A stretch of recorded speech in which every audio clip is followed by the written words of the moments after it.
নমস্কাৰ, সুপ্ৰভাত বন্ধু বান্ধৱীসকল।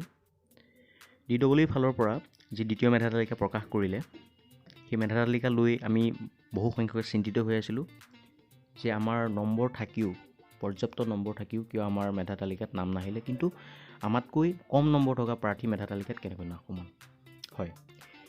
এইটো আচলতে DEE ফালৰ পৰা আমি জানিব পৰা মতে তেওঁলোকৰ কিছু কাৰিকৰী বিজুতি ছফ্টৱেৰ ভুলৰ বাবে তেওঁলোকে ৰিমাৰ্কছত এইটো লিখি দিব পাহৰিছিল PWD নাইবা ফিমেল ৰিজাৰ্ভেশ্যন বুলি।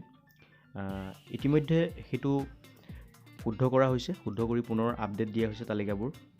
তো আপোনালোকে পুনৰ ডাউনলোড কৰি সেই মেধা তালিকাবোৰ চাই ল'ব পাৰে। তেতিয়া আমাৰ যি মনত যি খোকোজা আছে বা আমি যি বিভূতিত পৰি আছোঁ সেইটো দূৰ হ'ব। উদাহৰণস্বৰূপে আপোনালোকে LPSৰ বৰপেটাৰ এই OBC কেটাগৰী তালিকাখন চাওক, শেষৰ ফালে। তো এই নম্বৰকেইটা ইয়াত পূৰ্বতে এই নম্বৰকেইটাৰ এগেইনষ্টত PWD বুলি লিখা নাছিলে। তো এতিয়া তেওঁলোকে নতুনকৈ শুদ্ধ কৰি সেইবোৰ ৱেবছাইটত আপডেট দিছে। তো আপোনালোকে পুনৰবাৰ সেইবোৰ ডাউনলোড কৰি চাব পাৰে।